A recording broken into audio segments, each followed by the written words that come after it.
Hi, I'm Carol Head. I'm the president of the Solve MeCFS Initiative.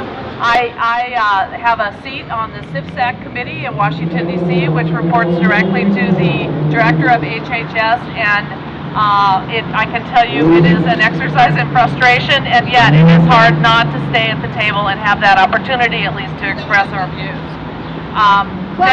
Thank you so much, Linda, for including us here.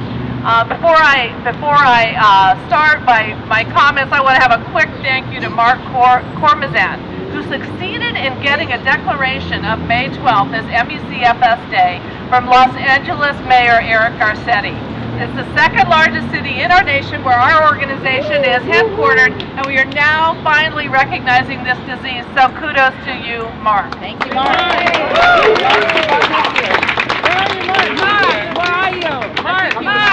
Oh, he's upstairs with HHS. I think he's up with HHS. No better place for him.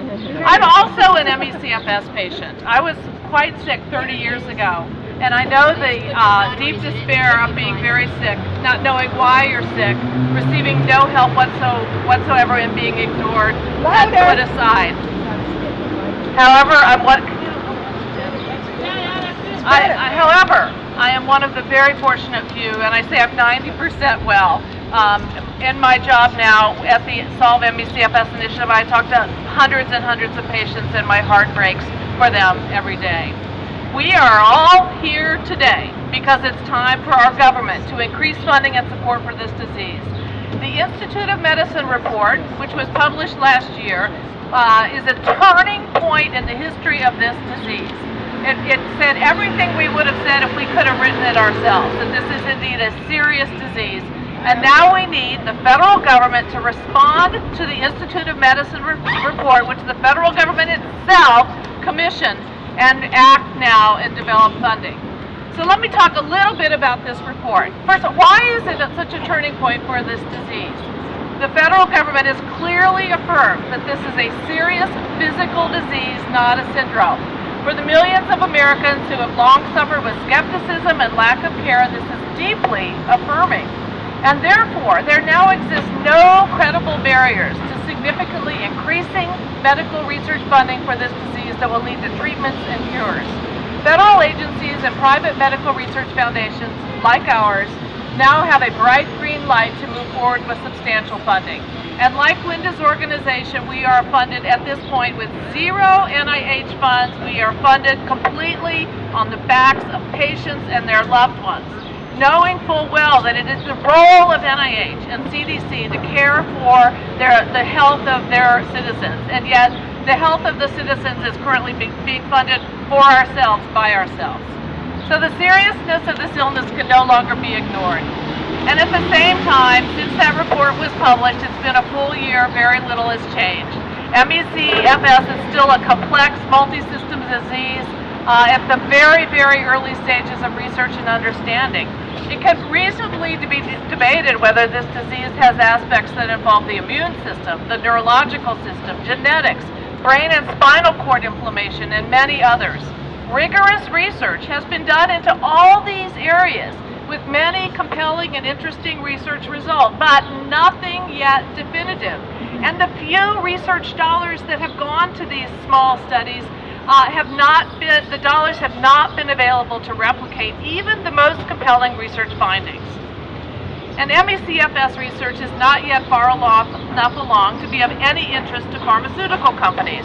In this country, the NIH is the primary funder of research and second to the pharmaceutical companies. But because so little is known about this disease, pharmaceutical companies, which are for-profit ventures, have no interest in investing in this disease until they're close enough to understanding the underlying causes of the disease, until they have biomarkers, so that they have some target to go after with potential drugs.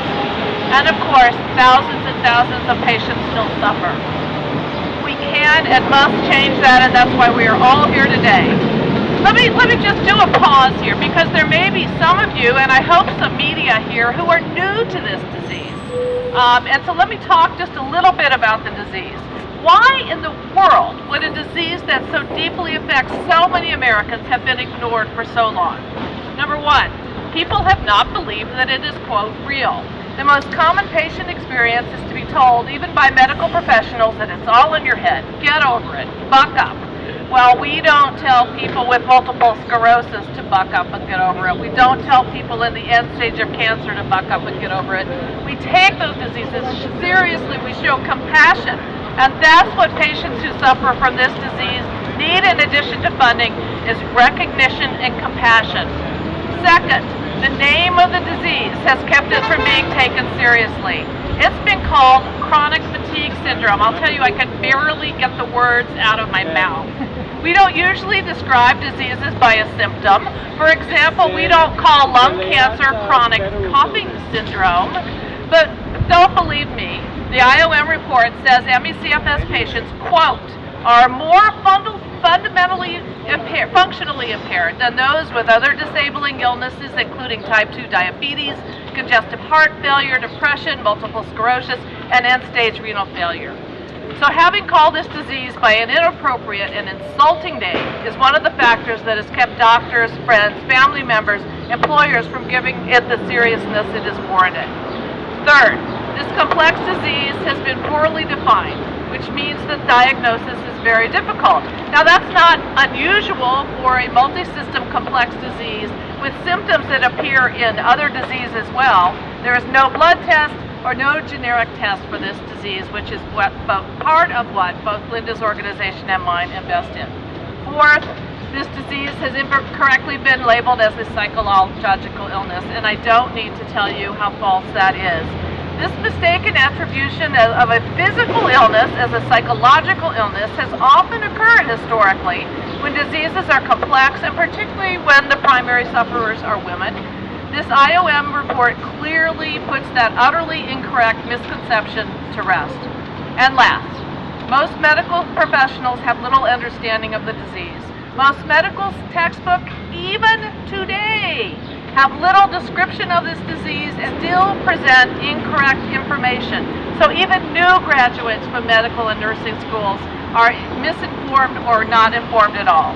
So all 5 of these core issues were addressed in this rigorous IOM report, and that's why this report, which occurred last year, was a seminal moment for our disease, and we seek now in 2016 to build on that. And we believe that MeCFS matters to everyone, not just patients and our loved ones. The economic, it's heavy, sorry, isn't it? I see your arm. Yeah, thank you, Linda. Strap on Thank your you. shoulder. The economic burden on our nation is significant. Thank you so much. Our government has estimated 17 to 24 billion in annual economic burden on the nation due to lost productivity, direct and indirect costs. And study after study has shown that what patients want most is to rise from their beds and be productive, to work. They're eager to work and lift the burden of care from others. And there are so many who suffer. The IOM report estimates up to 2.5 million patients, and the number worldwide has been estimated in excess of 17 million. And what's so galling is that federal research spending is unconscionably low.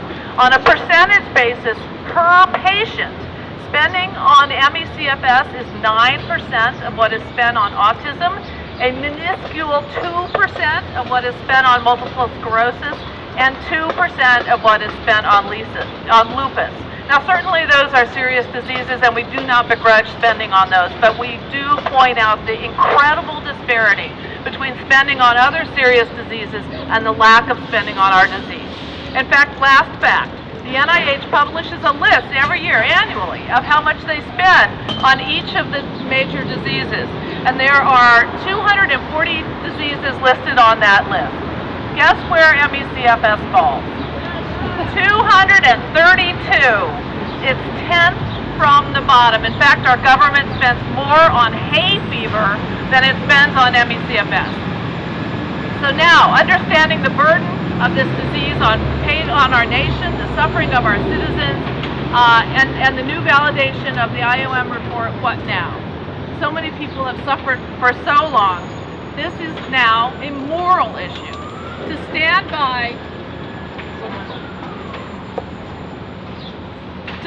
by and allow the suffering of our people when there are so many advances in other areas of medical research. We read about this all the time, the astonishing things that are happening in medical research, but not for this disease.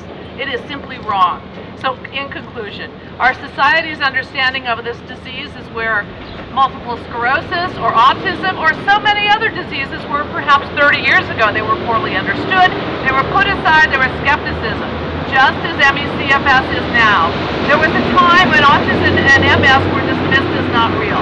And we all now feel remorse for that unimaginable sensitivity to the suffering of those with those diseases.